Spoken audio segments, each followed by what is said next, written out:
Many early settlers were hard-working immigrants such as Charles G. Schwartz, who was born in West Prussia, Germany in 1840. In 1876, the family moved to Smith County, Kansas. During the winter of 1879, the Old Dutch Mill was constructed. The mill started operation in 1883. Cornmeal, graham flour, and wheat flour were made for home use and packaged to sell.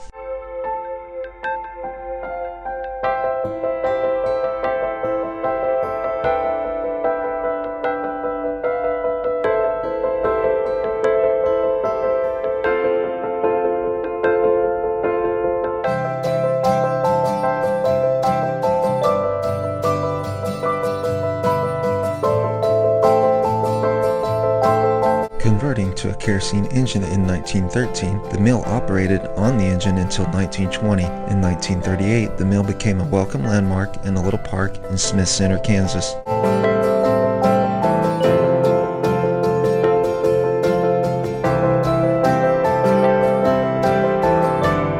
March 16, 1955. The Old Dutch Mill suffered damage from a fire. Donations allowed the mill to be repaired to a condition better than before.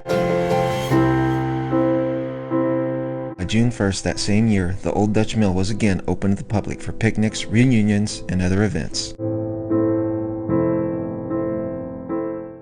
Many early settlers were hard-working immigrants such as stupid cats running around making noise.